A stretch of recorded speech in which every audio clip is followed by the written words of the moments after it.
Hi friends, ಅಮ್ಮನ ಕೈ ರುಚಿಗೆ ಸ್ವಾಗತ. ಇವತ್ತು ಬಾಳೆಹಣ್ಣಿನಿಂದ ಒಂದು ಸಿಂಪಲ್ಲಾಗಿ ಟೇಸ್ಟಿಯಾದ ಒಂದು ರೆಸಿಪಿ ನೋಡೋಣ. ನೋಡಿ, ಬಾಳೆಹಣ್ಣು ಈ ಥರ ಸ್ವಲ್ಪ ಹಣ್ಣಾಗ್ಬಿಟ್ಟು ಕಪ್ಪಾಗಿದ್ರ ಮೇಲೆ ತಿನ್ನಲ್ಲ, ಮಕ್ಕಳಿಗೆಲ್ಲ ಕೊಟ್ಟರೆ ಇಷ್ಟಪಡಲ್ಲ. ಆಗಿದ್ದಾಗ ವೇಸ್ಟ್ ಮಾಡದೆ ನೋಡಿ ಈ ರೀತಿ ಮಾಡಿದ್ರೆ ತುಂಬಾ ರುಚಿ ಇರುತ್ತೆ. ನೋಡಿ, ಬಾಳೆಹಣ್ಣೆಲ್ಲ ಈ ಥರ ಸಿಪ್ಪೆ ತಗೊಂಡು ಸಣ್ಣದಾಗಿ ಕಟ್ ಮಾಡ್ಕೊಳ್ಬೇಕು. ಸ್ವಲ್ಪ ಈ ಥರ ಇವಾಗೆಲ್ಲ ಬಿಸಿಲಿಗೆ ಸ್ವಲ್ಪ ಒಂದು ದಿವಸ ಆದ್ರೂ ಸ್ವಲ್ಪ ಕಪ್ಪಾಗ್ಬಿಡುತ್ತೆ. ಹಾಗಿದ್ದಾಗ ಯಾರಿಗಾದ್ರೂ ಕೊಡೋಕ್ಕೂ ಇಷ್ಟ ಆಗಲ್ಲ, ಮನೆಯಲ್ಲೂ ಯಾರೂ ತಿನ್ನಲ್ಲ, ಮಕ್ಕಳಂತೂ ತಿನ್ನೋದೇ ಇಲ್ಲ ಈ ಥರ ಕಲರ್ ಆಗಿದ್ದರೆ. ನೋಡಿ, ಈ ಥರ ಎಲ್ಲ ಸಿಪ್ಪೆ ತಗೊಂಡು ಈಸಿಯಾಗಿ ಮಾಡ್ಕೊಳ್ಬೋದು. ನಾವು ದೇವ್ರ ನೈವೇದ್ಯಕ್ಕೂ ಮಾಡ್ಕೊಳ್ಬೋದು, ನಾವು ತಿನ್ನೋದಕ್ಕೂ ತುಂಬಾ ರುಚಿ ಇರುತ್ತೆ. ನೋಡಿ, ಎಲ್ಲ ಈ ಥರ ಸಿಪ್ಪೆ ತಗೊಂಡು ನೋಡಿ, ಈಗ ಇದನ್ನು ಸಣ್ಣದಾಗೆ ಕಟ್ ಮಾಡ್ಕೊಳ್ಬೇಕು. ನೋಡಿ, ಸೆಂಟ್ರಿಗೆ ಒಂದು ಲೇಯರ್ ಈ ಥರ ಮಾಡಿಕೊಂಡು ಸಣ್ಣದಾಗಿ ಕಟ್ ಮಾಡಿದ್ರೆ ಚೆನ್ನಾಗಿ ಮಿಕ್ಸ್ ಆಗುತ್ತೆ.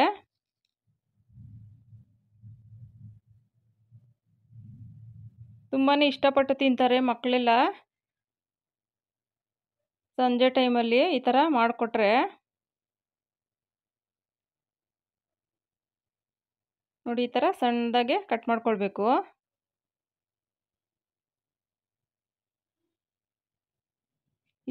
ಇವಾಗೆಲ್ಲ ಬಿಸಿಲಿಗೆ ಬೇಗನೆ ಹಣ್ಣಾಗ್ಬಿಡುತ್ತೆ.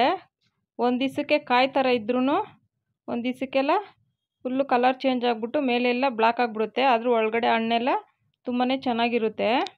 ಹಾಗಿದ್ದಾಗ ವೇಸ್ಟ್ ಮಾಡದೆ ಈ ರೀತಿ ಮಾಡ್ಕೊಳ್ಬೇಕು. ನೋಡಿ, ಈ ಥರ ಕಟ್ ಮಾಡ್ಕೊಳ್ಬೇಕು. ನೋಡಿ, ಈಗ ಅವಲಕ್ಕಿ ಚೆನ್ನಾಗಿ ತೊಳೆದು ನೆನೆಸಿಟ್ಟಿದ್ದೀನಿ. ಗಟ್ಟಿ ಅವಲಕ್ಕಿ ಆದರೆ ಒಂದು 2 ನಿಮಿಷ ನೀರಲ್ಲಿ ಹಾಗೆ ಬಿಟ್ಟು ನೀರೆಲ್ಲ ಬಸ್ಕೊಳ್ಬೇಕು. ಪೇಪರ್ ಅವಲಕ್ಕಿ ಆದರೆ ತೊಳ್ಕೊಂಡ್ರೆ ಸಾಕಾಗುತ್ತೆ. ನೋಡಿ, ಚೆನ್ನಾಗಿ ಅವಲಕ್ಕಿ ತೊಳೆದಷ್ಟು ನೋಡಿ ವೈಟ್ಗೆ ಚೆನ್ನಾಗಿ ಬರುತ್ತೆ. ಈ ಥರ ಸ್ವಲ್ಪ ಮೆತ್ತಗಾಗಿದ್ದರೆ ತಿನ್ನೋಕ್ಕೆ ಚೆನ್ನಾಗಿರುತ್ತೆ. 1 ನಿಮಿಷ 2 ನಿಮಿಷದಷ್ಟು ನೀರಲ್ಲೇ ಸ್ವಲ್ಪ ಬಿಟ್ಟರೆ ಸ್ವಲ್ಪ ಚೆನ್ನಾಗಿ ಸಾಫ್ಟಾಗಿ ಆಗುತ್ತೆ. ನೋಡಿ, ಈ ಥರ ನೆನೆಸಿರೋ ಅವಲಕ್ಕಿನ ಈಗ ಇದಕ್ಕೆ ಸೇರಿಸ್ಕೊಳ್ಬೇಕು. ತುಂಬಾ ರುಚಿ ಇರುತ್ತೆ, ಎಲ್ಲರೂ ಇಷ್ಟಪಟ್ಟು ತಿಂತಾರೆ.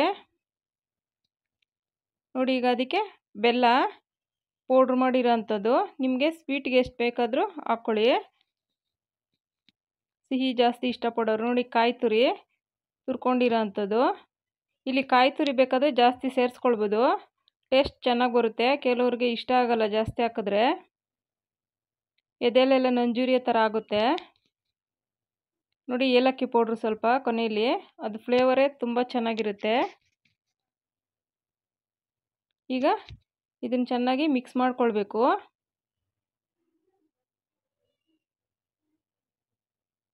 ಬೆಲ್ಲ ಸ್ವಲ್ಪ ಪೌಡ್ರ್ ಮಾಡಿ ಹಾಕಿದ್ರೆ ಚೆನ್ನಾಗಿ ಮಿಕ್ಸ್ ಆಗುತ್ತೆ. ನಾವು ಚೆಚ್ಚು ಹಾಕೋದಕ್ಕಿಂತ ಚೆನ್ನಾಗಿ ಪೌಡ್ರ್ ಮಾಡಿ ಹಾಕ್ಬಿಟ್ರೆ ಈಕ್ವಲ್ಲಾಗಿ ಚೆನ್ನಾಗಿ ಮಿಕ್ಸ್ ಆಗುತ್ತೆ.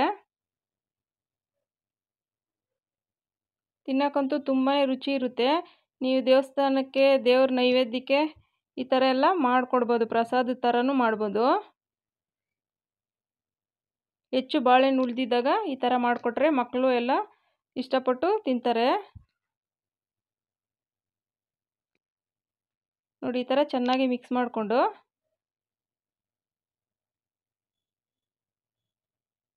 ಚೆನ್ನಾಗಿ ಈಕ್ವಲ್ಲಾಗಿ ಮಿಕ್ಸ್ ಆಗುತ್ತೆ. ಇನ್ನೂ ತುಂಬಾ ಟೇಸ್ಟ್ ಬೇಕು ಅಂದರೆ ಕಾಯಿ ತುರಿ ಸ್ವಲ್ಪ ಜಾಸ್ತಿನೇ ಹಾಕ್ಕೊಂಡ್ರೆ ಇನ್ನೂ ತುಂಬ ಚೆನ್ನಾಗಿ ಬರುತ್ತೆ. ಕಾಯಿ ತುರಿ ಜಾಸ್ತಿ ಇಷ್ಟಪಡಲ್ಲ ಅನ್ನೋರು ಸ್ವಲ್ಪ ಹಾಕ್ಕೊಂಡ್ರೆ ಸಾಕಾಗುತ್ತೆ.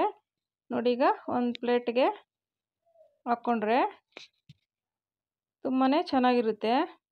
ಒಮ್ಮೆ ಟ್ರೈ ಮಾಡಿ ನೋಡಿ, ಈಸಿನೇ, ಏನು ಸ್ಟವ್ ಹಚ್ಚಬೇಕಾಗಿಲ್ಲ, ಏನೂ ಇಲ್ಲ, 5 ನಿಮಿಷದಲ್ಲೇ ರೆಡಿ ಆಗುತ್ತೆ.